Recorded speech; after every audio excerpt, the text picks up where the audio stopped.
Selamat pagi teman-teman semua, gimana kabarnya hari ini? Semoga teman-teman semua dalam keadaan yang baik ya. Alhamdulillah, segala puji bagi Allah. Kita semua bisa berkumpul secara virtual hari ini dalam acara webinar untuk memperingati Hari Pahlawan 10 November 2021. Selawat serta salam selalu kita haturkan kepada junjungan kita Nabi besar Muhammad SAW, sahabat, kerabat, dan pengikut beliau hingga yaumil qiyamah. Amin rabbal alamin. Teman-teman, selamat datang di acara webinar dengan tema Big Impact Comes from Small Things. Perkenalkan, nama saya Muhammad Raihan Harsaadila yang hari ini akan menjadi MC dan moderator. Baiklah, mari kita buka acara hari ini dengan sama-sama membaca basmalah dan al-fatihah. Bismillahirrahmanirrahim. Alhamdulillahirabbil alamin arrahmanirrahim maliki yaumiddin iyyaka na'budu wa iyyaka nasta'in ihdinas siratal mustaqim siratal ladzina an'amta 'alaihim ghairil maghdubi 'alaihim waladdallin. Alhamdulillahirabbil alamin. Selanjutnya adalah pembacaan tilawah yang akan dibawakan oleh teman saya Azman Sidni Fadilah. Kepada Azman, ulun persilakan. A'udzu billahi minasy syaithanir rajim. Bismillahirrahmanirrahim. Ya ayyuhalladzina amanu taqullaha wal tanzur nafsum ma qaddamat lighad wattaqullaha innallaha khabirum bima ta'malun. Wala takunu kalladzina nasullaha fa'ansahum anfusahum ulaika humul fasiqun. La yastawi ashabun nari wa ashabul jannah. Ashabul jannati humul faizun. Lau anzalna hadzal qur'ana ala jabalin la ra'aitahu khashi'an mutasaddian min khasyatillah. Wa tilkal amsalu nadribuha linnasi la'allahum yatafakkarun. Huwallahul ladzi la ilaha illahu alimul ghaibi wasyahadah huwar rahmanur rahim. Huwallahul ladzi la ilaha illahu al-malikul quddusus salamul mu'minul muhaiminul azizul jabbarul mutakabbir. Subhanallahi amma yushrikun. Huwallahul khaliqul bari'ul musawwiru lahul asma'ul husna. Yusabbihu lahu ma fis samawati wal ard wa huwal azizul hakim. Shadaqallahul azim.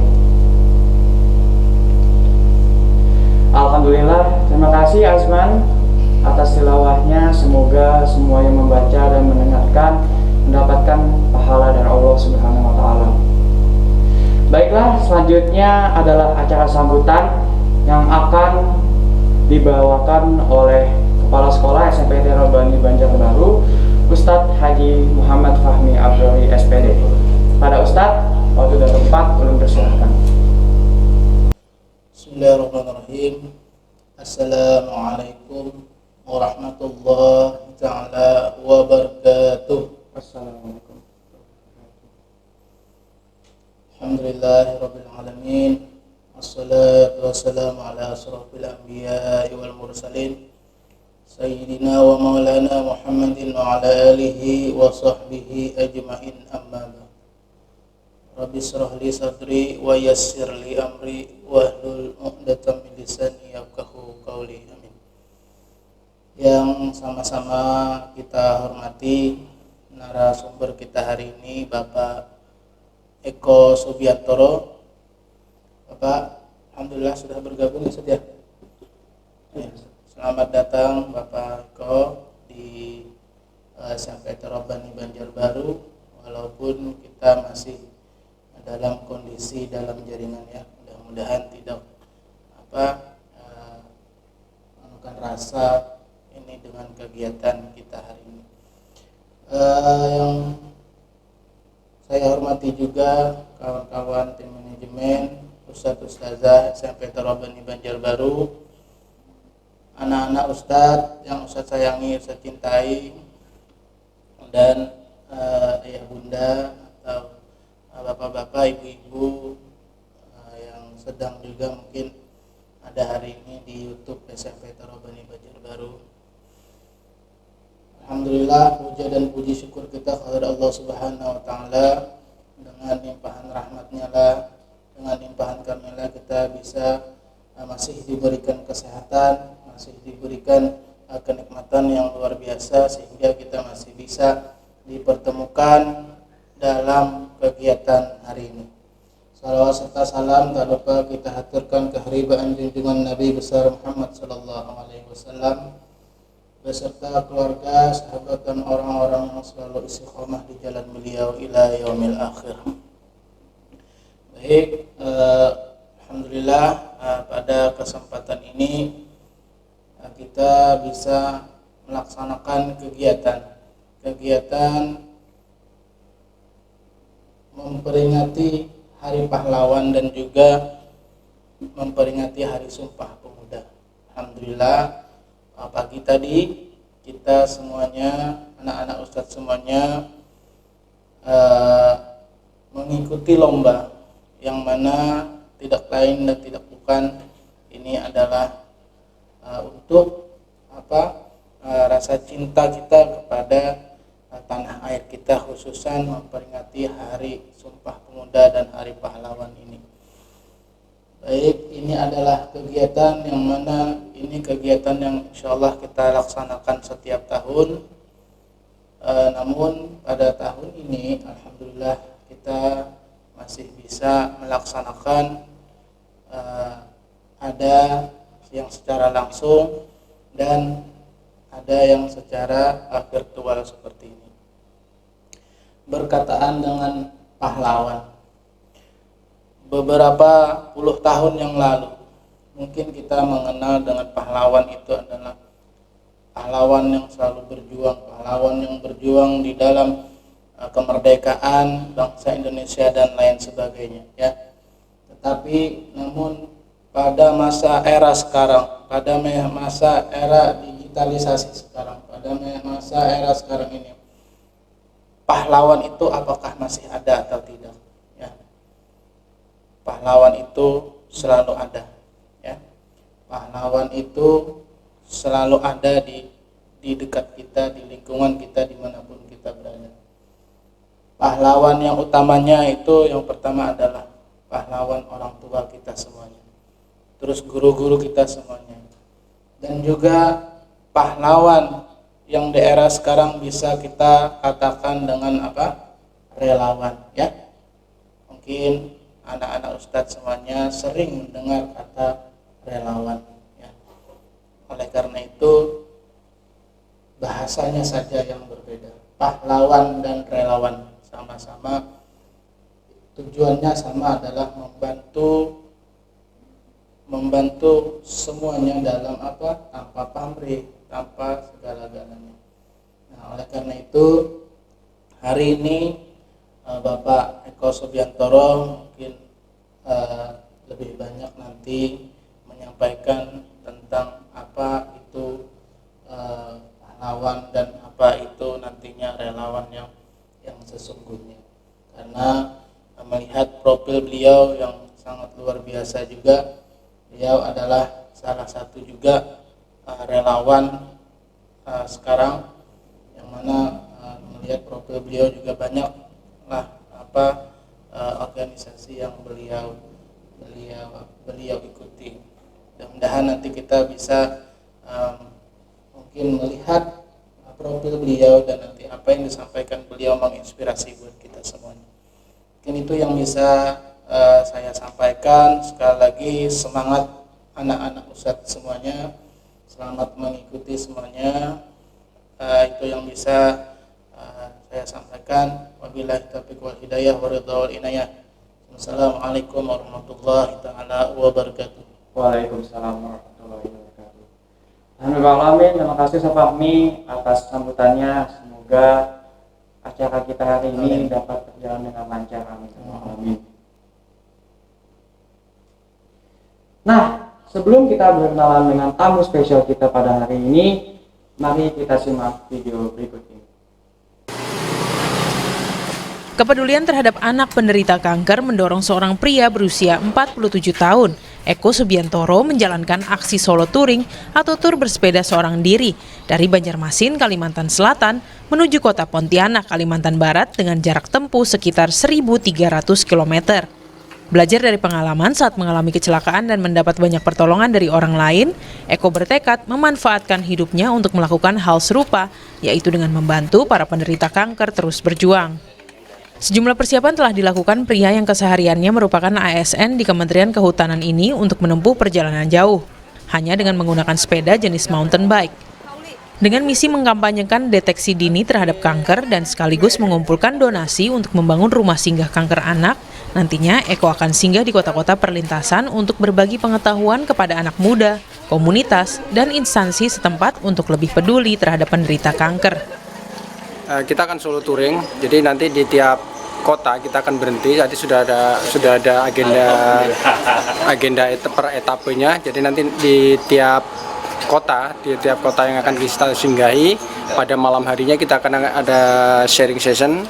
Kita kumpulkan komunitas-komunitas di situ, anak-anak muda, kemudian lembaga dan instansi yang mungkin bisa jadi mereka juga akan terbuka, akan melek tentang kanker, kemudian menjadi peduli. Jadi artinya saling menginspirasi itu intinya.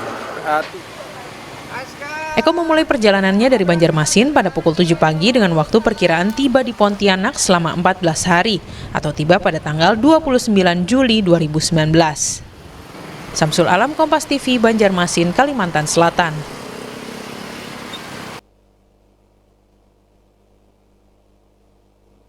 Wah, subhanallah. Nah, itu tadi teman-teman, sudah sambung sama kita Bapak Eko Subiantoro. Selamat pagi Bapak, apa kabarnya hari ini Pak? Oke, ya. Alhamdulillah saya sehat. Mohon maaf sebelumnya, saya sekarang posisi lagi di Sintang untuk respon banjir di Sintang, Kalimantan Barat. Iya, terima kasih Bapak. Bapak Eko Subiantoro ini adalah seorang relawan dan pegiat sosial kemanusiaan. Bapak Eko adalah founder dari Tangan-Tangan Relawan, pernah menjadi relawan di beberapa lembaga sosial dan juga seorang trainer untuk relawan bencana di sekolah relawan. Untuk lebih mengenal dan mendengar pengalaman beliau, langsung saja kepada Bapak Eko, ulun persilahkan memaparkan materi. Baik, terima kasih. Assalamualaikum warahmatullahi wabarakatuh. Selamat pagi adik-adik semua, Bapak Ibu Dewan Guru, para ustadz dan ustadzah di SMP Robani Banjarbaru. Mohon maaf sebelumnya bahwa ini qadarullah rencana awal kita berubah, yang rencana saya ngisi langsung di studionya SMP Robani, ternyata Allah mengendaki saya untuk segera berangkat ke Sintang untuk membantu saudara-saudara kita yang sedang mendapat ujian banjir. Terima kasih sekali dan puji syukur kehadirat Tuhan Yang Maha Esa, Allah Subhanahu wa taala, dan juga berkat rahmat dan hidayah mereka beliaulah kita semua berkat dan rahmat Allah Subhanahu wa taala kita semua berada di sini. Saya berada di Sintang, adik-adik berada di Banjarbaru, Bapak Ibu semua dari Banjarbaru, tapi kita masih diberikan panjang umur dan kesempatan untuk bersilaturahmi. Gak tak lupa kita panjatkan salawat dan salam untuk Nabi besar Muhammad SAW dan semua keluarganya, para sahabat, dan insya Allah kita sampai dengan akhir zaman nanti. adik-adik semua dan Bapak Ibu sekalian, nanti kalau pada saat saya menyampaikan, kalau misalnya suaranya agak sedikit terdabling dengan suara knalpot sepeda motor, karena memang posisi pos yang kami buka itu sinyal tidak bisa sinyal internet itu tidak bisa berfungsi, karena memang sudah hampir 3 hari ini untuk komunikasi karena ada power off di Telkomsel, jadi tidak bisa berfungsi. Jadi saya tadi pagi harus berpindah ke lokasi sekitar berapa kilo tadi?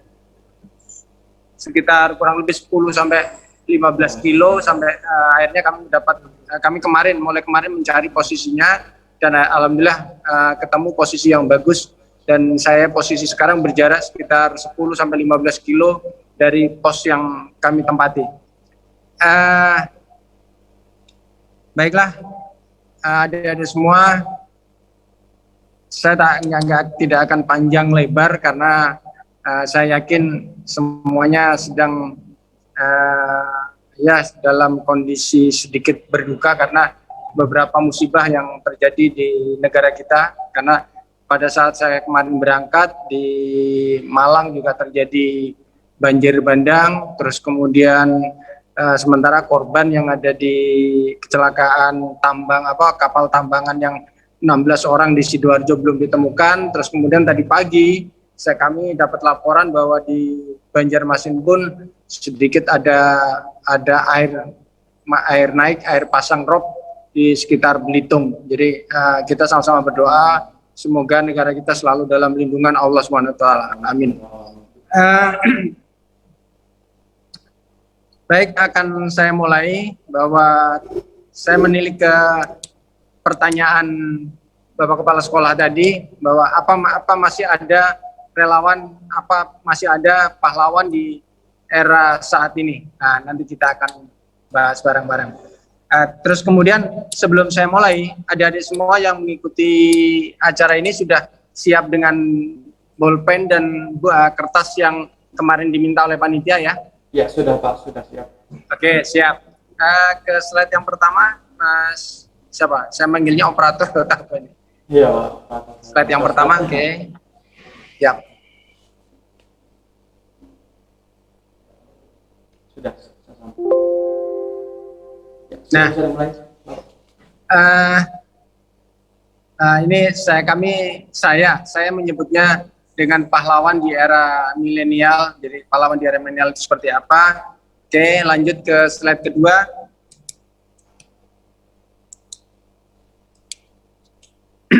Nah, di slide kedua, mohon maaf saya sedikit memperkenalkan diri. Ini sama saya Eko Subiantoro. Saya lahir di Surabaya. Jadi saya lahir di Surabaya, bukan asli Banjarmasin, tapi bukan asli Banjarbaru, tapi Banjarbaru menjadi kampung halaman saya kedua. Saya lahir tahun 72, mungkin seusia dengan Bapak Ibu Dewan Pengajar di SMP Robani, atau saya yang paling tua di sana. Baik, saya lulus SMA tahun 90, terus kemudian saya masuk di poin kedua itu Forest Ranger School. Mungkin adik-adik sedikit awam, bukan awam sih, mungkin adik-adik juga tidak akan mengenal lagi apa itu Forest Ranger School. Jadi pada saat itu ada sekolah memang yang di dunia itu cuma ada 2, ada di Indonesia dan di Brasil. Dan alhamdulillah saya bisa masuk, Bapak bisa masuk ke sekolah tersebut. Dari 15.000 orang hanya 60 orang yang diterima di sekolah tersebut, dan sekolahnya di asrama gratis selama 2 tahun. Kemudian setelah lulus dari Forest Ranger School, saya langsung mendapat penempatan di Banjarbaru mulai 95. Jadi 1995 sampai sekarang saya masih PNS di kalau dulu Departemen Kehutanan, sekarang berubah menjadi Kementerian Lingkungan Hidup dan Kehutanan. Terlepas dari segala aktivitas saya sebagai PNS, saya juga aktif di dunia sosial, aktif di dunia organisasi.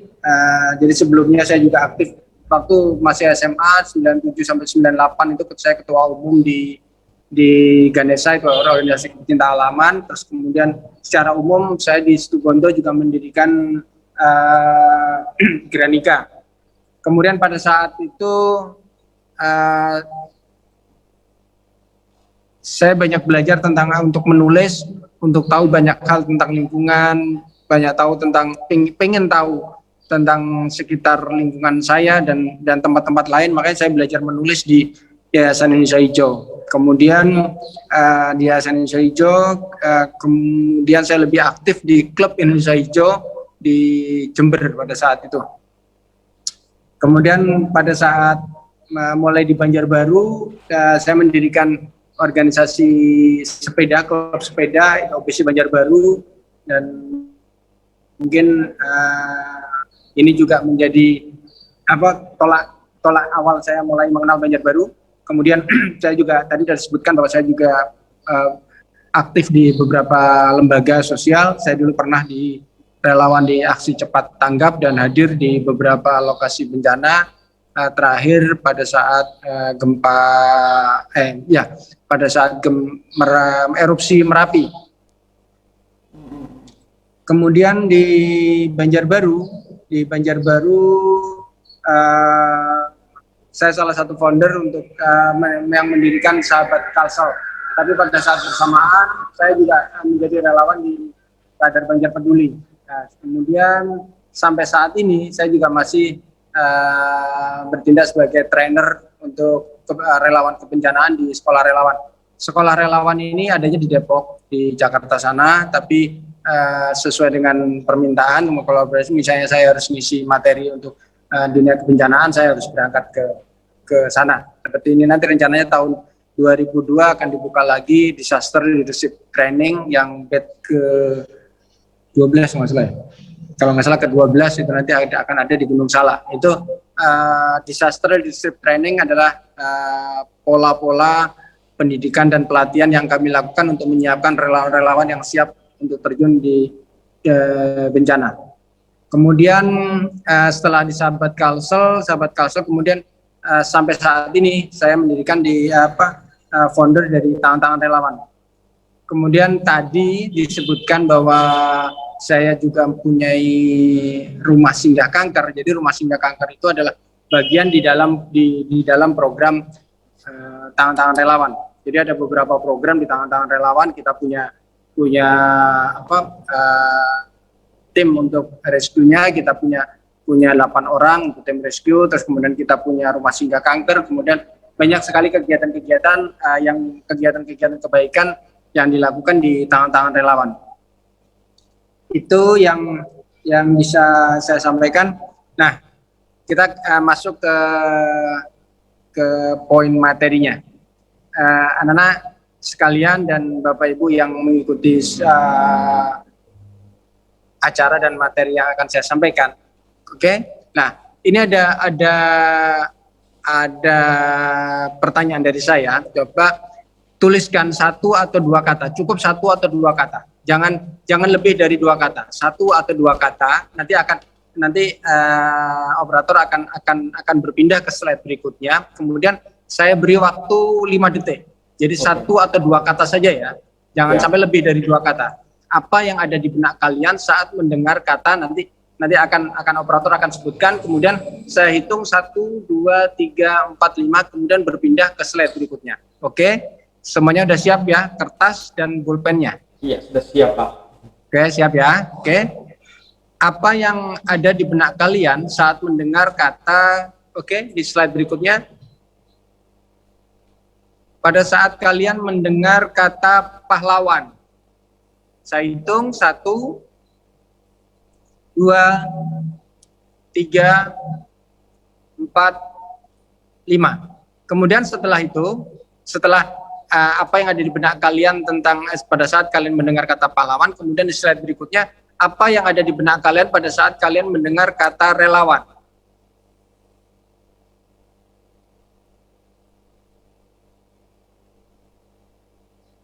Nah, saya hitung 1, 2, 3, 4, 5. Oke.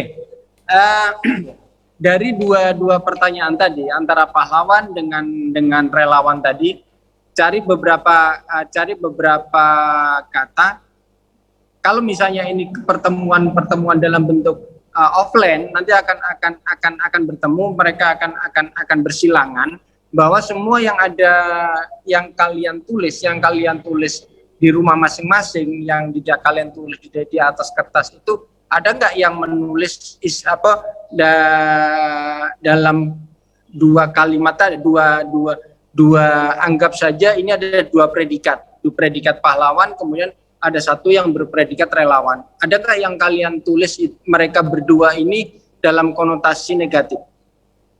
Tidak ada, Pak. Silakan satu Tidak atau ada. dua anak-anak yang menyampaikan, ada nggak yang menulis yang kalian tulis berkonotasi negatif dari dua predikat tadi?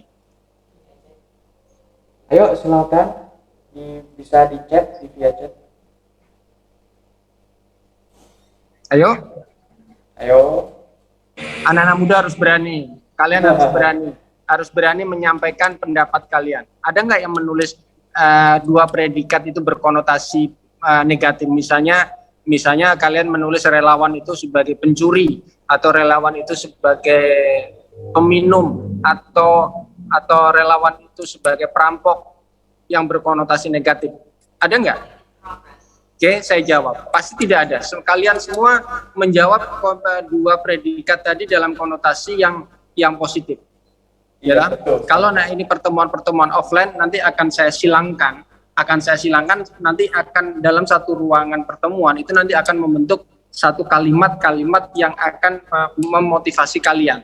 Sayangnya karena kita dilakukan online, ini tidak bisa dijalankan. Tapi saya yakin dari dua predikat yang saya sampaikan tadi, kalian akan menulis dua predikat ini, bukan jabatan ya, dua predikat ini adalah semuanya akan berkonotasi positif. Oke, ke slide berikutnya.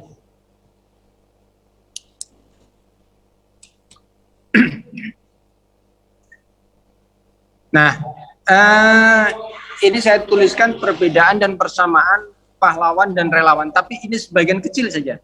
Sebagian kecil yang akan saya sampaikan, maaf. Oke.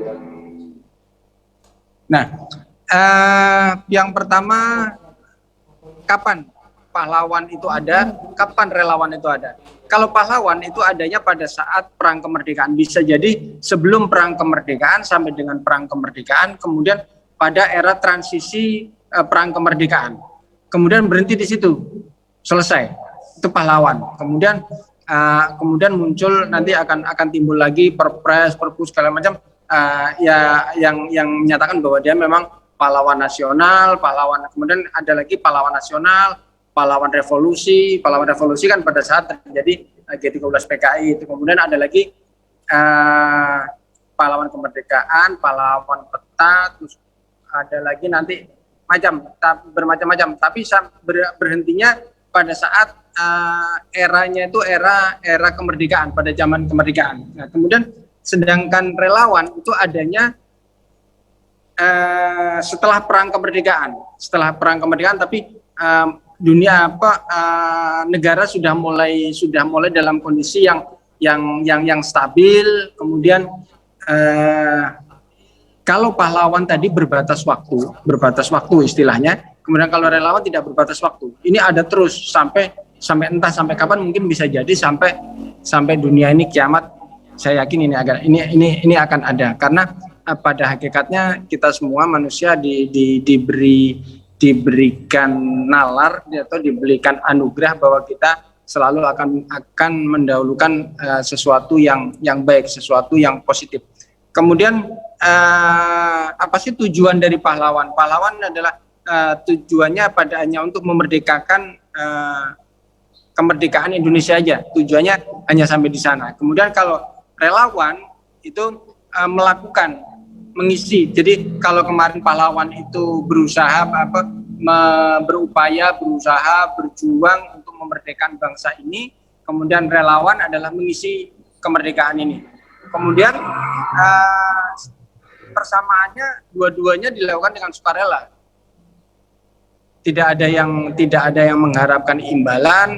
Kalaupun toh nantinya ada penyebutan pahlawan, ada penyebutan relawan, itu adalah sebutan yang diberikan orang lain. Tapi sebenarnya pahlawan maupun relawan tidak ingin mendedikasikan dirinya atau menyebutkan dirinya sebagai pahlawan. Saya juga tidak mau, saya tidak akan menyebutkan bahwa saya sebagai relawan, tapi predikat itu diberikan oleh orang lain, sama dengan predikat yang diberikan untuk seorang pahlawan.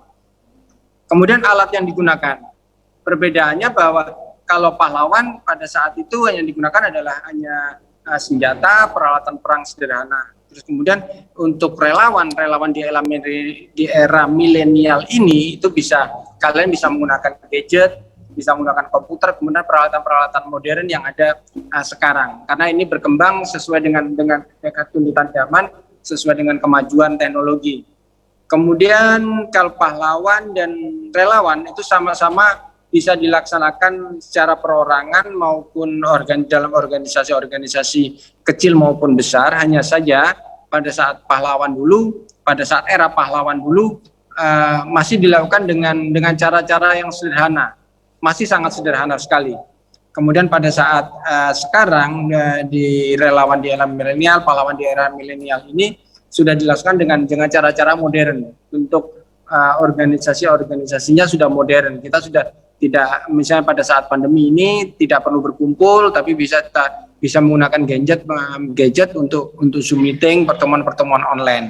Kemudian kalau pada saat zaman dulu untuk sekedar mengirim pesan aja mereka harus berjalan kaki ratusan kilo, mungkin berhari-hari untuk menyampaikan sebuah pesan. Kalau saat ini kita bisa menyampaikan pesan langsung saat ini dikirim, kemudian saat itu juga pesan sudah diterima oleh si penerima pesan.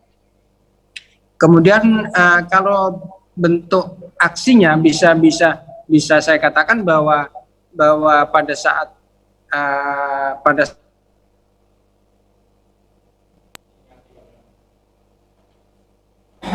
kemudian pasukan perang atau gerilyawan, kemudian ada telik sandi atau sekarang bisa disebut sebagai intel atau mata-mata, kemudian yang berpendidikan mereka bergerak dengan cara-cara yang lebih berpendidikan, dan mereka tergabung dalam cendekiawan yang nanti berpolitik di dalam maupun di luar negeri untuk mempengaruhi negara-negara luar bagaimana Indonesia ini bangsa kita dulu bisa merdeka.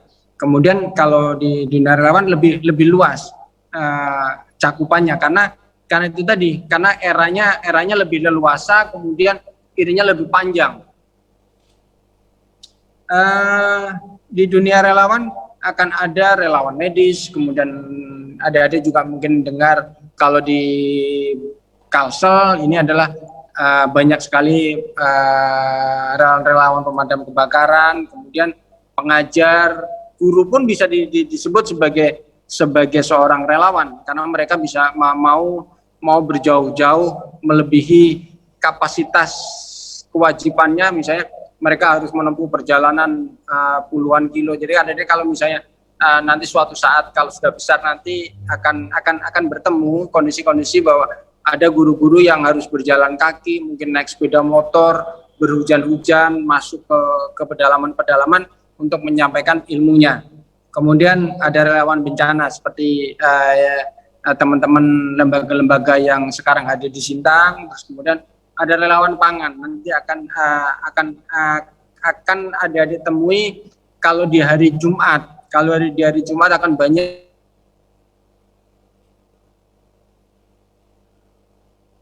perorangan maupun ya dalam kelompok-kelompok kecil yang membagikan nasi bungkus, makanan-makanan siap saji. Itu adalah bentuk-bentuk kepedulian kita untuk mengatasi kelaparan dan ya setidaknya membantu masyarakat yang memang membutuhkan makan pada saat itu. Nah, dari dua perbedaan dan persamaan yang ini baru sebagian kecil saja, Nah, tugas adik-adik sekarang adalah carilah perbedaan persamaan lainnya. Gitu. Cari perbedaan persamaan lain antara pahlawan dan relawan, kemudian terapkan dalam kehidupan sehari-hari. Misalnya begini, adik-adik berangkat ke sekolah, kemudian ada nenek-nenek mau nyebrang jalan, tapi jalannya ramai sekali, lalu lintasnya ramai. Nah, apa yang bisa adik-adik lakukan?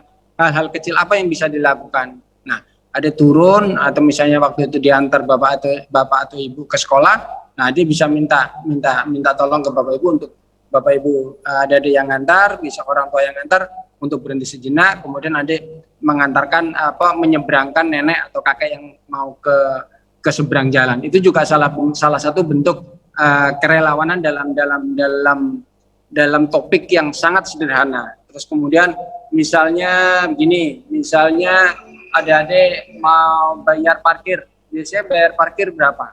Bayar parkir kan ya anggap saja 1.000 atau 2.000, tapi adik-adik akan mendapat sesuatu yang lebih. Misalnya adik-adik semua memberikan sesuatu yang lebih juga kepada paman parkir. Misalnya ada kakek-kakek yang sudah sepuh, yang sudah tua, tapi misalnya sampai jam 10, jam 11 malam mereka masih bekerja untuk parkir di pasar atau di depan toko. Adik-adik coba beli, jangan beri paman parkirnya atau bapak yang sedang parkir itu jangan hanya memberi 2.000, beri mereka 5.000 atau beri mereka 10.000. Adik-adik akan mendapat sesuatu, akan dapat merasakan sesuatu yang lebih. Ya bisa jadi doanya akan panjang, kemudian ucapan terima kasihnya itu juga akan lebih akan beda rasanya pada saat adik-adik memberikan 2.000 dan memberikan yang lebih. Nanti adik-adik akan mendapatkan juga yang lebih balasannya, entah itu nanti di perasaan adik-adik akan merasakan yang lebih pada saat kita memberikan kelebihan untuk orang lain. Nah, ini jadi hal-hal yang kecil. Terus contohnya lagi, misalnya begini, adik-adik kalau misalnya perjalanan jauh sama orang tuanya dalam satu mobil misalnya, apa masih ada yang buang sampah keluar mobil pada saat mobil berjalan atau sedang parkir? Nah, ini bisa ada dilakukan. Ini adalah contoh-contoh hal-hal kegiatan-kegiatan kerelawanan yang dalam bentuk yang kecil dimulai dari diri kita sendiri. Jadi jangan kalau mau setelah Bapak memberikan materi ini, coba dirubah pola kesehariannya tadi. Jadi yang pertama tadi misalnya melihat kakek atau melihat nenek mau nyebrang, kita lebih care, lebih peduli terhadap lingkungan sekitar kita. Terus kemudian terhadap kebiasaan kita berubah. Jadi yang adik-adik yang biasa membuang sampah dari dalam mobil keluar ke jalanan, nah ini kalau misalnya habis makan permen atau makan ciki atau makan taru atau makan tenggo atau makan makanan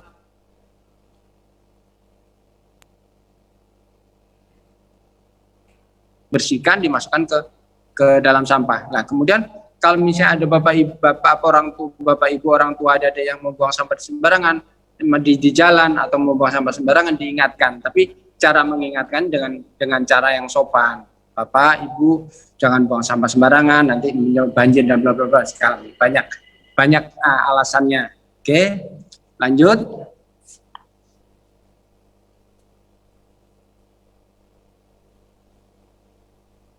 Nah, kira-kira di mana relawan bisa berperan? Adik-adik pernah mendengar kata bencana nggak? Nah, pasti Bapak yakin kalian pernah mendengar kata bencana. Tapi sebenarnya ada 3 kategori bencana. Yang pertama adalah bencana alam.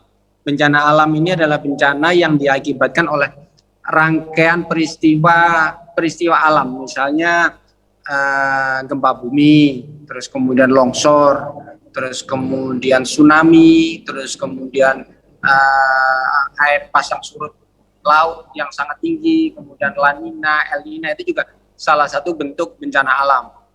Kemudian angin puting beliung yang sering terjadi di wilayah kita di Banjarbaru itu juga sebagai contoh-contoh bencana alam. Kemudian ada lagi bencana non alam. Nah, adik-adik bisa merasakan yang sekarang sedang terjadi. Apa kira-kira? Pandemi COVID-19 ini adalah salah satu bentuk nyata dari bencana non alam. Karena bencana non alam ini diakibatkan oleh peristiwa-peristiwa yang non alam. Jadi bisa jadi itu karena kegagalan teknologi, terus kemudian epidemi atau kecelakaan. Misalnya kecelakaan pesawat terbang atau kapal yang tenggelam, itu juga salah satu bentuk bencana-bencana non alam. Perang itu juga dimasukkan dalam bencana non alam, tapi bisa dimasukkan dalam bencana sosial nanti di berikutnya. Kemudian ke bencana non alam ini akan menyita banyak perhatian, dan temponya akan lebih panjang dibanding dengan bencana alam. Biasanya begitu, seperti contohnya bencana pandemi COVID-19 ini akan panjang. Ya, kalau bencana alam biasanya fasenya akan stop, pada saat tertentu dia akan stop. Tapi ada beberapa yang panjang. Contohnya yang panjang misalnya bencana yang terjadi di Sidoarjo, bencana lumpur lapindo, nah, itu salah satu bentuk bencana alam, tapi yang sebenarnya diakibatkan oleh peristiwa non alam, itu kegagalan teknologi yang mengakibatkan bencana alam. Kemudian ada lagi bencana sosial. Bencana sosial itu diakibatkan oleh manusia, oleh kita sendiri. Misalnya konflik sosial, sebagai contoh misalnya kalau dulu terjadi konflik sosial di Sampit, lah itu sebagai bentuk bencana sosial. Terus kemudian perang, tadi Bapak sebutkan bahwa perang itu bisa dimasukkan bencana sosial, tapi bisa dimasukkan ke bencana non alam. Kemudian kemiskinan, kelaparan, itu adalah juga bentuk-bentuk bencana sosial yang ada di sekitar kita. Tadi pertanyaan di depan, di mana relawan bisa berperan? Tiga anggap saja ini model, atau di 3 bentuk bencana ini, bencana alam, bencana non alam, maupun bencana sosial, relawan bisa bekerja di tiga tempat ini. Jadi artinya peluang atau kesempatan untuk berbuat kebaikan bagi relawan itu sangat banyak. Dan ini merupakan sebuah kesempatan, tapi merupakan sebuah tantangan di mana kepedulian kita terhadap sesama manusia, kita punya rasa empati enggak, gitu. Oke. Kemudian kenapa relawan itu nanti suatu saat kalian akan lebih paham, pada saat terjadi bencana, pada saat terjadi konflik sosial, bencana selalu hadir lebih cepat, karena yang pertama di dunia kerelawanan itu, di relawan-relawan itu mereka tersebar, kekuatan relawan itu tersebar, dan itu secara kasat mata sebenarnya bisa nampak, tapi kadang-kadang dia tidak tampak. Jadi kalau bisa digambarkan itu seperti gunung es. Jadi yang nampak itu kecil, tapi di bawah kekuatannya sangat besar sekali kalau itu nanti semuanya muncul. Dan ini sebuah kekuatan yang sangat luar biasa di bangsa ini, di negara kita ini. Kemudian di dunia kerelawanan, birokrasinya biasanya lebih sederhana, sehingga relawan-relawan bisa segera hadir di lokasi bencana. Seperti kejadian di Sintang ini, kami mendapat berita bahwa Sintang terendam, Sintang kebanjiran, kemudian airnya semakin naik. Itu pada hari Kamis sore kami baru dapat berita. Kemudian malam kami melakukan briefing dan melalui Zoom meeting. Kemudian Jumat pagi kita persiapan, Jumat siang kita sudah berangkat. Alhamdulillah hari kita Jumat siang berangkat dari Banjarbaru, alhamdulillah sampai di Sintang itu hari Sabtu tengah malam. Hari Sabtu tengah malam, kemudian hari Minggu kita juga sudah langsung beraksi, langsung membantu warga-warga yang masih perlu evakuasi maupun penyaluran bantuan.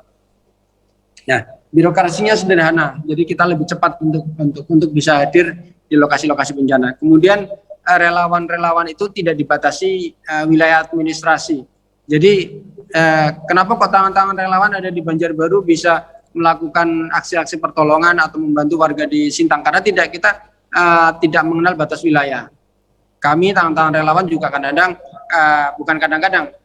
seperti yang terjadi di bulan kemarin, kita juga hadir di bencana banjir yang di Kasongan. Kemudian sebelumnya juga pada saat terjadi bencana di Palu, gempa Palu, kita juga mengirimkan ke sana, kemudian di Lombok juga hadir. Ini adalah bentuk-bentuk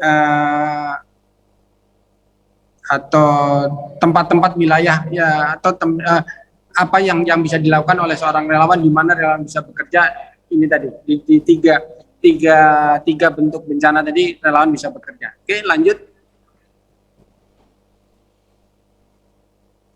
Nah, ini yang di berikutnya, anak-anak siapkan satu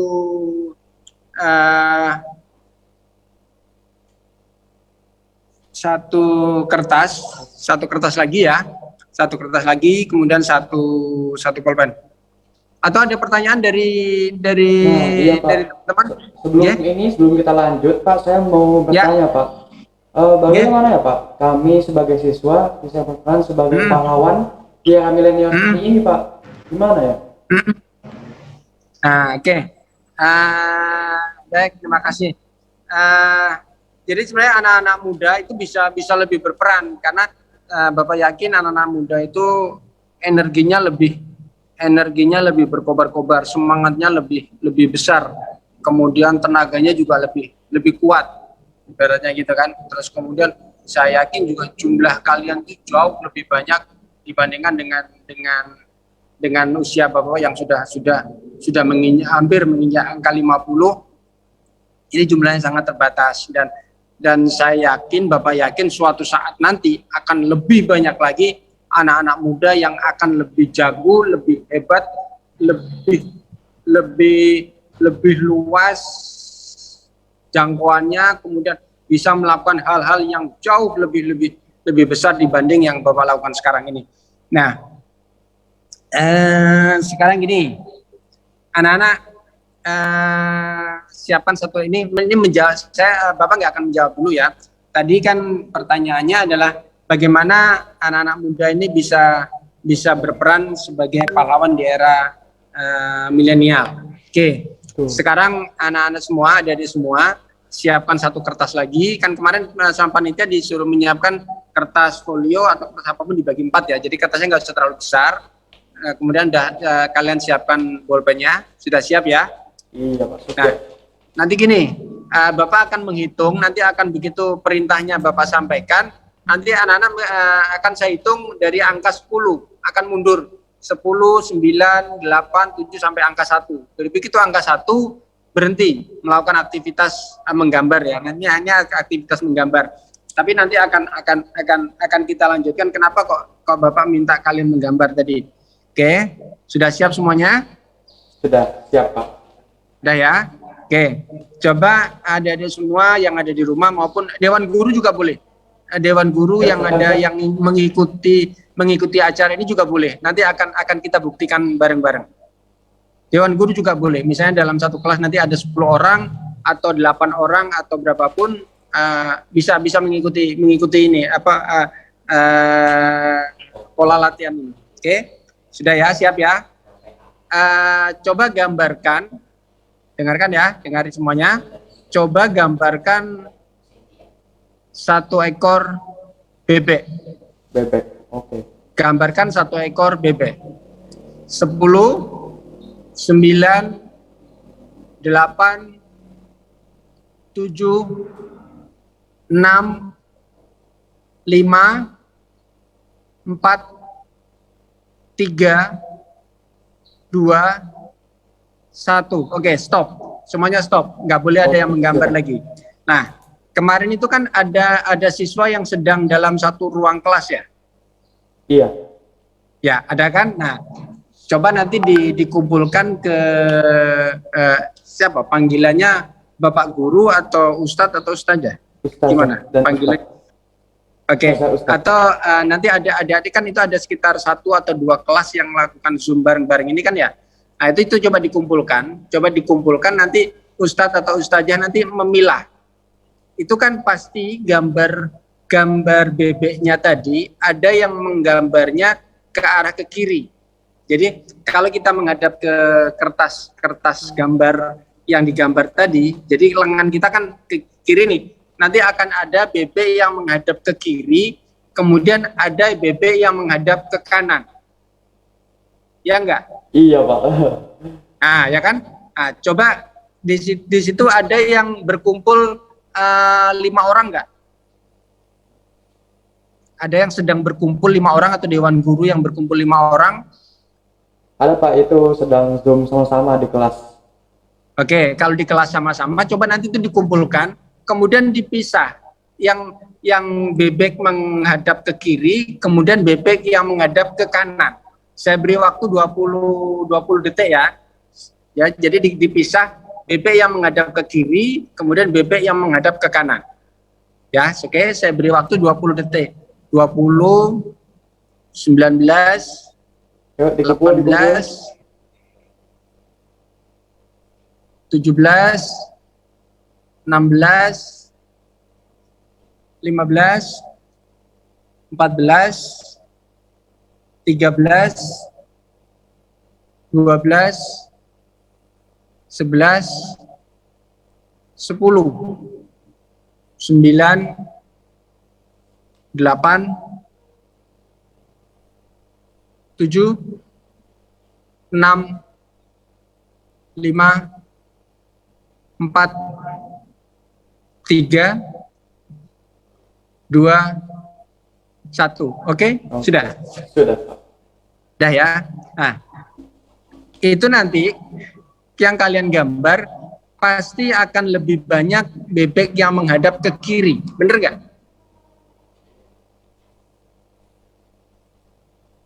Ada yang bisa menjawab? Saya gimana saja? Hasilnya gimana? Pasti akan banyak bebek yang menghadap ke kiri.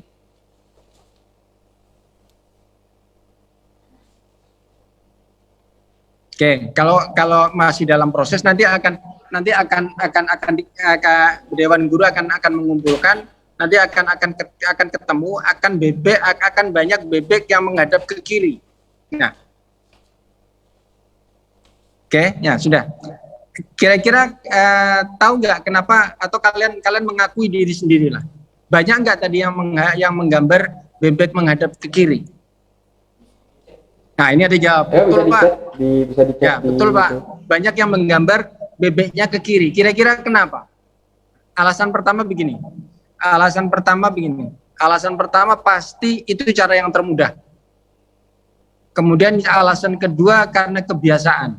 Karena bebek itu kalau gambar bebek biasanya kebiasaan pakai angka 2, kemudian dilanjutkan pakai ini yang lengkungan di atasnya jadi kepala. Jadi itu kebiasaannya. Kemudian cara yang termudah tadi. Inilah yang terjadi di anak-anak muda yang dalam kondisi lingkungan yang empatinya belum terasa. Bukan berarti empatinya rendah, bukan. Empatinya belum diasah. Saya yakin anak-anak muda empatinya bagus. Empatinya sangat luar biasa, tapi belum terlatih, belum terbiasa. Jadi kadang-kadang anak-anak muda, anak-anak yang adik-adik semua yang masih di bangku sekolah, biasanya dalam menyelesaikan suatu tugas itu, yang penting selesai, yang penting mengumpulkan. Banyak nggak? Sering nggak kalimat-kalimat itu? Sering Pak. Nah, ya kan? Nah, jadi begini, kalau di dunia relawan, apalagi relawan-relawan yang ada di tangan-tangan relawan, saya, Bapak akan mempush, akan mendorong dalam menyelesaikan tugas itu dalam melaksanakan program-program kerelawanan itu tidak hanya menyelesaikan tugas. Kalau hanya sekedar menyelesaikan tugas, begitu selesainya tugasnya selesai, berarti kewajibannya sudah selesai, tunai, selesai. Tapi yang harus dilakukan adalah melaksanakan sebuah kebaikan. Kalau tujuannya adalah melaksanakan sebuah kebaikan, melaksanakan tujuannya untuk sebuah ibadah, itu akan panjang. Tapi kalau hanya sekedar untuk menyelesaikan sebuah tugas, selesai sudah. Ini anak-anak yang harus dicamkan. Ya, pertanyaan tadi kan. Ya, jadi anak-anak harus tujuannya harus panjang. Jadi jangan hanya selesai sudah. Tapi tujuannya adalah menyelesaikan permasalahan kemudian sebagai bentuk ibadah. Nah, kemudian yang kedua,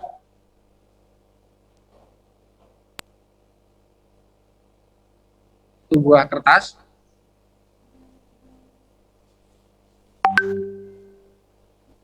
Oke, siapkan satu buah kertas.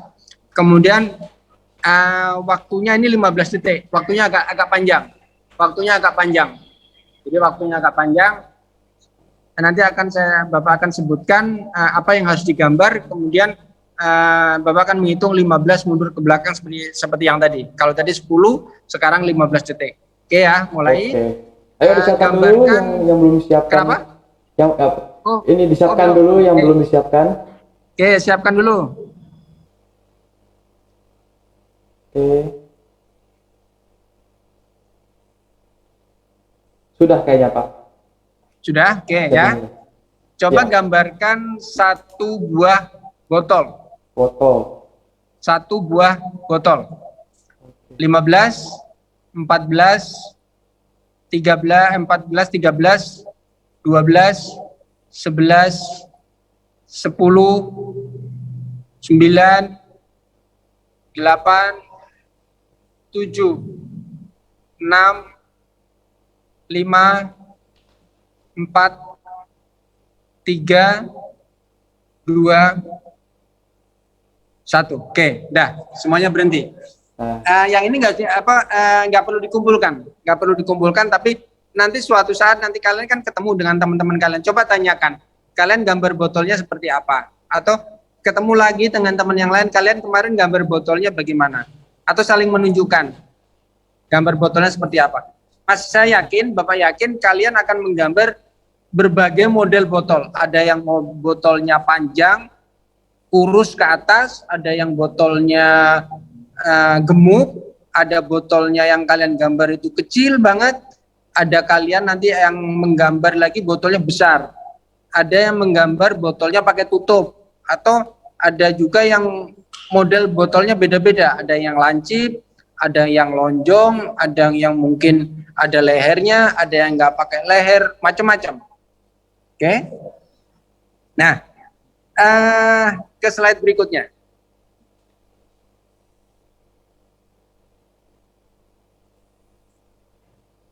Lagi, satu slide lagi. Nah, ini. Tadi kalau yang pertama tadi sudah paham ya. Jadi anak-anak adik-adik semuanya bahwa kalian dalam menyelesaikan sebuah tugas itu harus dilandasi bahwa kalian harus menyelesaikan masalah, bukan hanya sebuah kewajiban, hanya sebuah rutinitas untuk menyelesaikan tugas. Tapi yang kalian lakukan adalah belajar untuk menyelesaikan masalah. Nah, anak-anak muda sekarang itu harus kalian semua, adik-adik semua harus punya sudut pandang yang berbeda terhadap sebuah masalah. Anggap saja botol tadi itu permasalahannya, ya kan? Anggap saja itu botol itu adalah masalah. Kalian akan memandang sebuah masalah akan berbeda-beda kan tadi. Ada yang gemuk, ada yang pendek, ada yang pakai tutup, ada yang enggak. Nah, kemudian kalian mulai saat ini kalian harus mampu, Bapak tuntut kalian harus berani membuat masalah. Artinya membuat masalah kemudian jangan kemudian cari masalah kemudian berantem, bukan.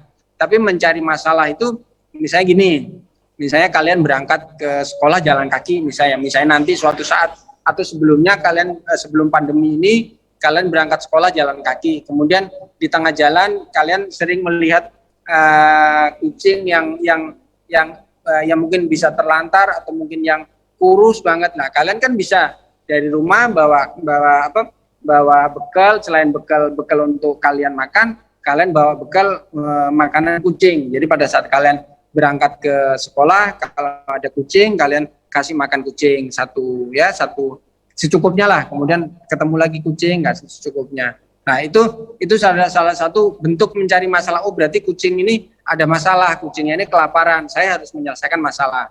Terus atau misalnya ada teman kalian, misalnya teman kalian tidak ke sekolah, beberapa hari tidak ke sekolah, kemudian kalian punya, karena kan kalian sudah tahu nih bagaimana kita berempati. Nah, kalian harus tahu, harus nanya kenapa kok nggak sekolah, harus mencari mencari tahu. Jadi ingin tahu, mencari masalahnya.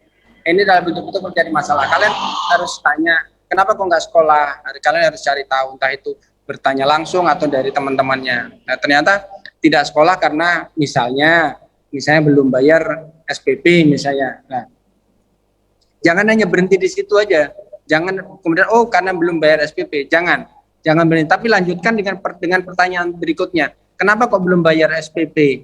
Oh, karena orang tuanya tidak punya uang. Loh, kenapa kok orang tuanya tidak punya uang? Misalnya, karena orang tuanya sakit. Nah, ya kan? Hanya ketemu titik permasalahannya karena sakit. Nah, kalau kita hanya membantu di satu titik, misalnya kita membantu untuk membayar SPP-nya, akan berhenti. Tapi permasalahan berikutnya bapaknya yang sakit tadi tidak akan tertolong. Nah, jadi alangkah baiknya kalian beruntun. Ya, bagus-bagus lagi kalian bisa membayar SPP suatu saat nanti kalian berembuk atau berkumpul dengan beberapa orang membayarkan SPP-nya, terus kemudian juga bisa membantu pengobatan si orang tuanya tadi. Ini adalah bentuk-bentuk mencari masalah tadi. Kalian harus bisa menyelesaikan masalah. Jadi bukan hanya menyelesaikan sebuah tugas, tapi harus mampu menyelesaikan masalah. Ini adalah yang bisa dilakukan. Nah, contoh lagi misalnya, misalnya gini, kalian misalnya suatu saat ketemu tetangga atau ketemu siapa saja, misalnya si A tadi tidak ke sekolah. Kenapa? Karena tidak punya baju, kemudian malu. Jadi karena tidak punya baju, dia malu untuk berangkat ke sekolah. Nah, ditanyakan, kenapa kok tidak beli baju? Atau mungkin bisa jadi karena tidak punya uang, kemudian tidak bisa membeli baju, atau bisa jadi sudah membeli bajunya tapi tidak punya uang untuk menjahit. Nah, kenapa tidak dijahitkan? Kita tidak punya uang. Tidak punya uang kenapa? Karena orang tuanya tidak bekerja. Kenapa tidak bekerja? Karena tidak bekerja karena sakit. Sakitnya sakit apa? Jadi panjang. Jadi kesempatan untuk berempatinya akan menjadi panjang. Tapi kalau kalian hanya menyelesaikan di ujungnya saja, di ujung depannya, ujung belakangnya tidak akan terselesaikan. Oke? Jadi kalian adik-adik semua yang setelah mengikuti ini harus punya empati yang lebih tinggi. Kalian harus jadi kalau anak sekarang itu kepo kalian itu harus lebih tinggi. Jadi keingintahuan kalian harus lebih tinggi. Oh, anak itu kenapa? Oh, anak itu kok kurus, kenapa? Oh, karena kurang makan. Oh, kenapa kok kurang makan? Kurang makan karena orang tuanya misalnya sehari cuma mampu makan satu hari. Kenapa? Kan orang tuanya gini lah. Akan panjang yang bisa kalian lakukan. Oke ya? Oke. Ada pertanyaan lagi? Oh iya nih Pak, sebelum kita lanjut Pak, saya mau nanya lagi Pak. Apa ya Pak yang harus kami lakukan untuk mengisi kemerdekaan dan bisa berperan sebagai pahlawan milenial Pak? Nih, kata kuncinya cuma satu. Kata kuncinya adalah berlatih. Tapi menyebutnya berlatih harus 3 kali. Berlatih. Coba ke slide berikutnya.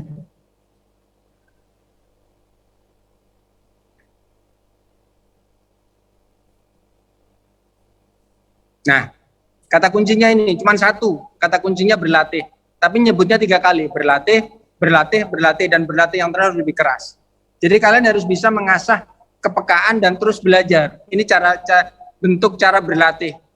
Jadi berlatih itu juga dalam bentuk belajar, kemudian mempraktekkan, membaca, kemudian mencatat, menulis, itu adalah dalam bentuk berlatih tadi. Jadi kalian harus bisa mengasah kepekaan. Jadi tadi sudah saya sampaikan bahwa tingkat kekepoan kalian, kalau anak-anak muda sekarang kan kepo. Nah, jadi tingkat keingintahuan, tingkat kepo kalian harus lebih tinggi setelah mengikuti materi hari ini. Ya, kira-kira sanggup nggak kalian lebih kepo lagi? Tapi bukan kepo terus kemudian pengen tahu itu kenapa kok bajunya baru ya? Bukan kepo yang begitu. Tapi kepo yang hal-hal positif, kemudian kepo untuk menyelesaikan sebuah masalah. Kira-kira siap ada semua? Siap. Anak-anak muda, anak-anak milenial? Siap. Oke, nah Oke, yang di slide berikutnya.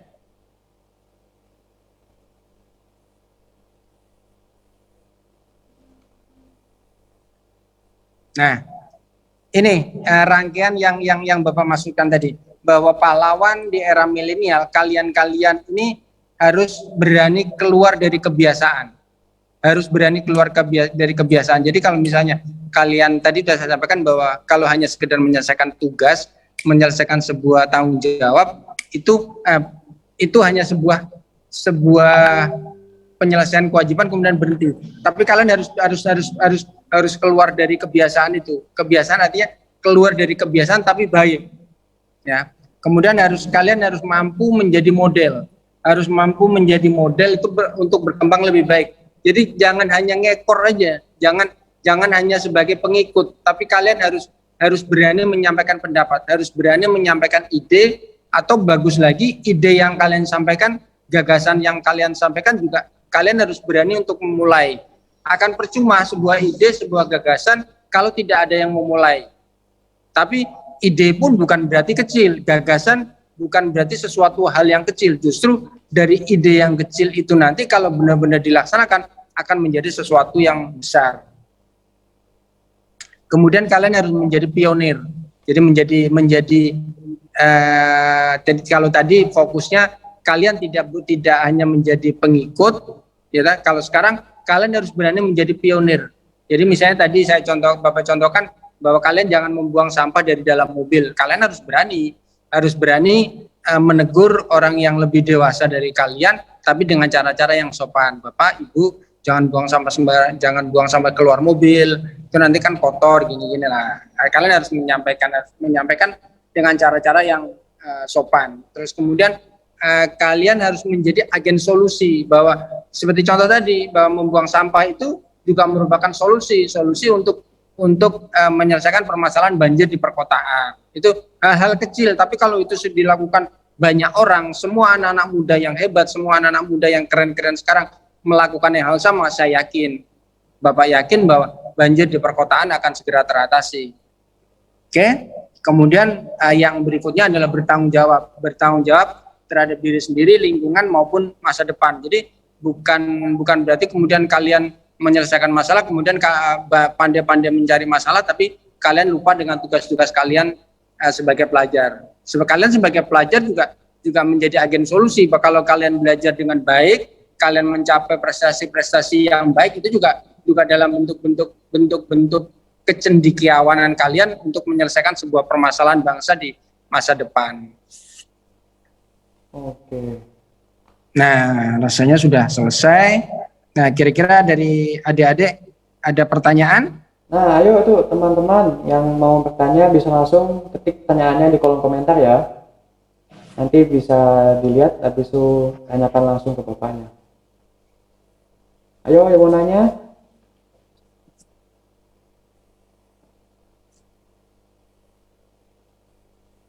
Ada nggak?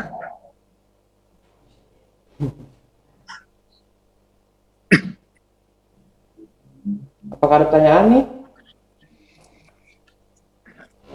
Atau begini, nanti kalau nggak ada pertanyaan, kalau misalnya masih malu-malu, silakan nanti langsung kontak ke Bapak, ke nomornya kan nanti kan ada, nanti akan disampaikan nomor kontak saya, bisa pakai WA, atau kalian yang aktif di OSIS, di Pramuka maupun di PMR, kalian yang suka-suka berorganisasi, silakan kontak langsung ke Bapak, nggak apa-apa. 24 jam handphone Bapak selalu aktif, karena itu adalah tuntutan sebagai seorang rescuer yang sering ke lokasi bencana, handphone itu nggak boleh mati, harus on terus 24 jam. Oke, ada nggak? Ini sepertinya dari partisipan nggak ada yang bertanya. Kalau begitu saya akan nanya Pak. Oke Pak, ini pertanyaan saya yang pertama itu, motivasi awal Bapak menjadi relawan itu apa ya Pak? Apa yang mendasari Bapak jadi relawan seperti itu Pak? Nah, begini, pada dasarnya manusia kan diberikan anugerah untuk selalu melakukan sebuah kebaikan. Nah, jadi menurut saya akan merasa tidak berguna, saya akan menyesali apa yang sudah saya lakukan apabila saya tidak melakukan hal-hal baik kepada orang lain, karena orang lain di sekitar saya sudah melakukan hal-hal baik kepada saya. Sebagai contoh, misalnya saya selalu diberikan kemudahan mulai dulu pada saat masih sekolah, kemudian masuk dunia kerja, kemudian selama saya bekerja saya selalu didukung berada di lingkungan orang-orang yang baik, orang-orang yang selalu menolong. Dan alangkah meruginya saya apabila saya tidak melakukan hal-hal baik untuk menolong orang lain. Ini yang mendasari saya. Selain karena memang kita semua dianugerahi, kita sebagai manusia dianugerahi untuk melakukan hal-hal baik. Dan saya yakin tidak ada manusia yang kemudian pada dasarnya di otaknya itu berpikir hal-hal yang negatif. Pasti semuanya akan berpikir yang hal positif. Pencuri pun, perampok pun, atau siapapun yang sudah melakukan hal-hal kejahatan itu sebenarnya pada awalnya selalu berpikiran positif. Cuman hanya saja mereka salah mengimplementasikan apa yang berada di otak mereka. Kemudian mereka melakukan sebuah kesalahan, bukan kesalahan, menurut saya itu adalah sebuah kekilafan sebenarnya. Sebenarnya kalau banyak yang mengingatkan, saya yakin akan bisa kembali ke hal yang benar. Oke? Siap, terima kasih Bapak. Nah, ini ada pertanyaan Pak, ada pertanyaan dari Azah Salma lewat Akhwat A. Ini katanya pertanyaannya, bagaimana Pak cara memulai untuk menjadi seorang relawan? Nah, gini. Bagaimana cara memulai menjadi seorang relawan? Nggak ada caranya. Yang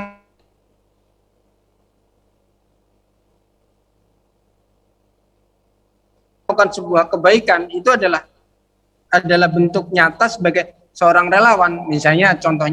Misalnya ibu atau bapak ibu di rumah lagi nyapu, kemudian bapak ibu misalnya nyapu tapi juga sedang masak air atau memasak di rumah, kemudian adik kalian rewel, kalian menolong ibu, itu juga selain sebuah kewajiban untuk membantu orang tua, membantu orang tua juga sebagai salah satu bentuk kecil seorang relawan. Jadi yang penting niat kalian, jangan bagaimana cara memulainya, ya, bukan bagaimana cara kita memulai, bagaimana cara kita melakukan, tapi yang penting adalah niatnya.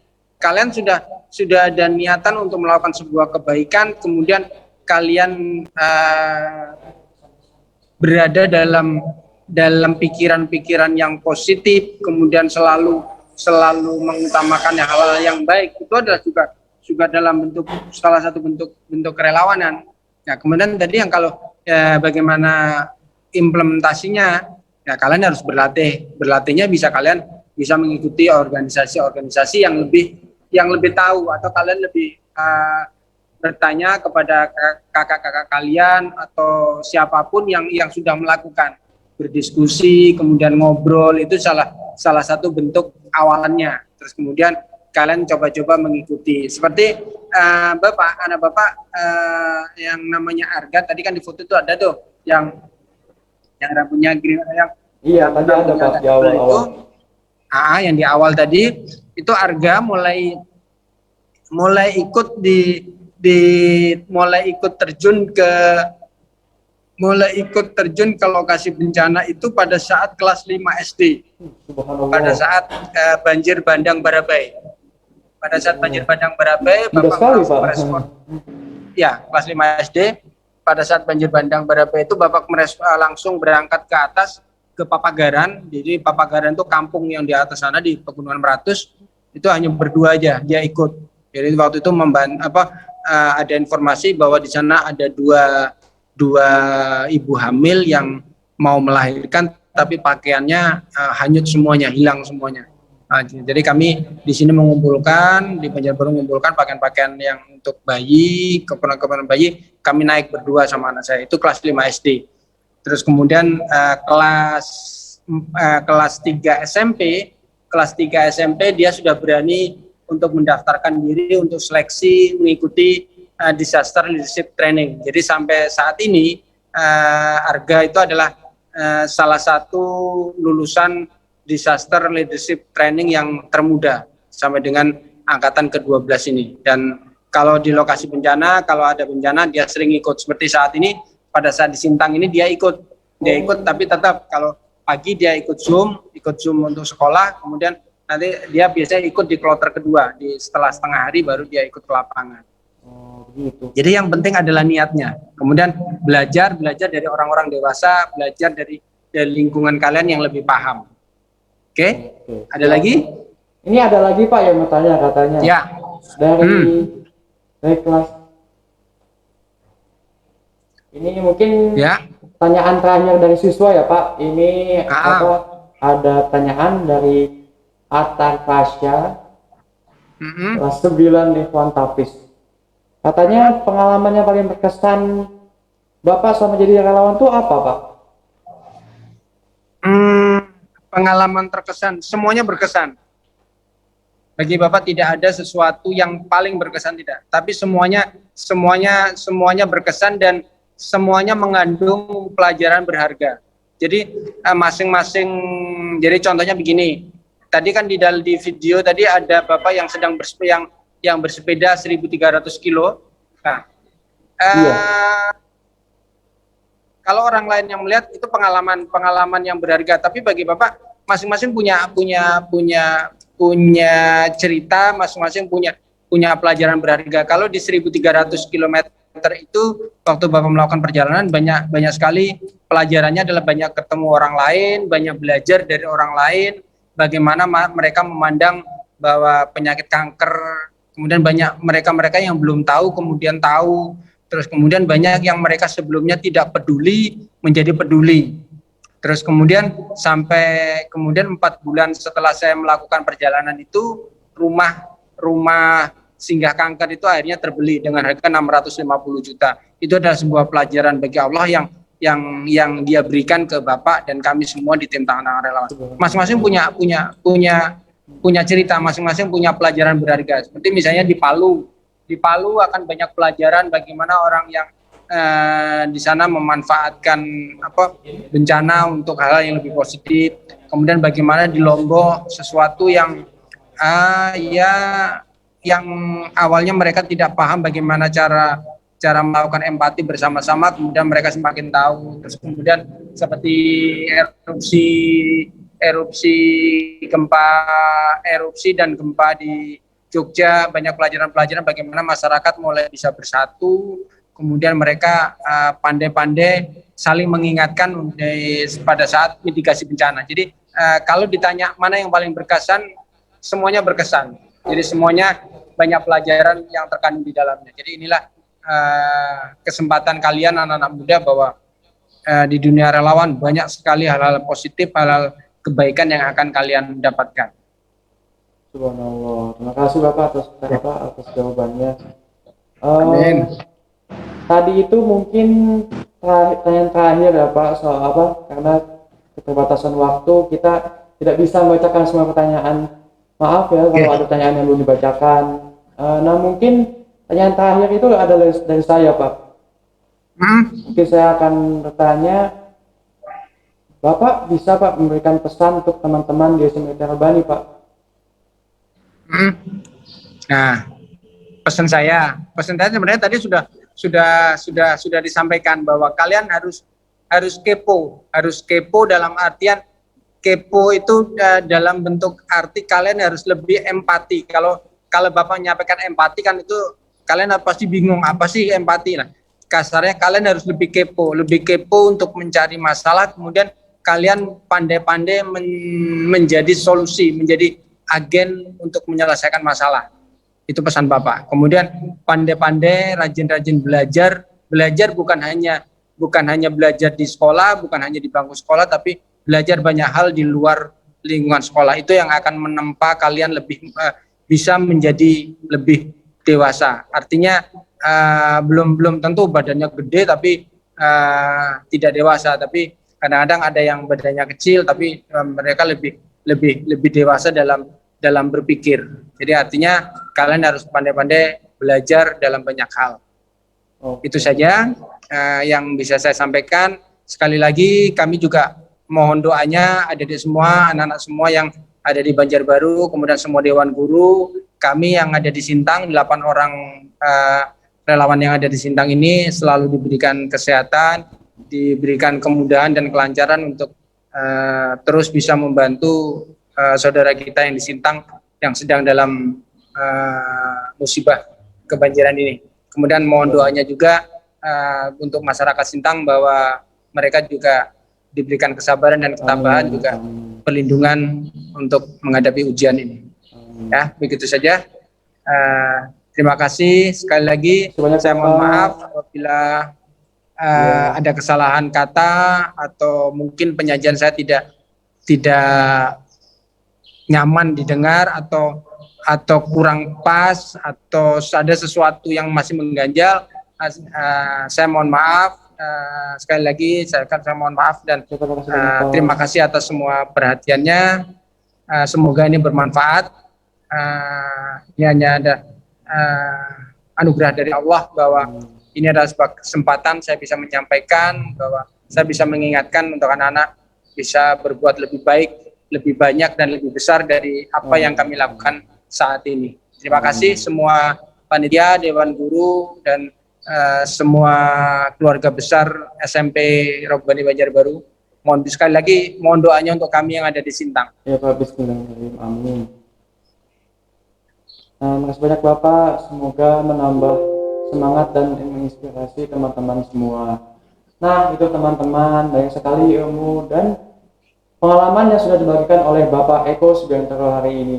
Semoga misi kemanusiaan yang beliau bawa dapat menambahkan semangat pada kita semua untuk berbagi dan bermanfaat bagi sesama. Seperti tema kita pada pagi hari ini, big impact from small things, pengaruh besar selalu dimulai dari hal-hal yang kecil. Bahkan kemudian kita pun bisa membawa perubahan ke sekeliling kita. Terima kasih banyak Bapak, apa yang Bapak sampaikan tadi sudah memberikan warna berbeda di hari pahlawan ini. Nah sejatinya, seperti Bapak bilang tadi, pahlawan itu tidak hanya pahlawan yang berjuang dulu, tapi di era sekarang pahlawan itu bisa berubah menjadi apa saja. Contohnya adalah relawan. Kita semua bisa jadi relawan, tapi itu semua tergantung terhadap niat dan apa yang kita lakukan. Sekali lagi terima kasih banyak Bapak, semoga Bapak dan para relawan selalu diberikan kesehatan. Amin, amin. Amin. Nah teman-teman, setelah ini kita akan ada kuisis yang berkaitan dengan apa yang sudah Bapak Eko sampaikan tadi. Jadi stay tune terus ya. Akhir kata, saya Rehan sebagai MC pada hari ini. Mohon maaf jika ada salah kata atau kata-kata yang kurang berkenan. Semoga kita bisa ketemu kembali di agenda kita yang pastinya akan luar biasa selanjutnya. Tetap semangat. Assalamualaikum warahmatullahi wabarakatuh. Waalaikumsalam warahmatullahi wabarakatuh.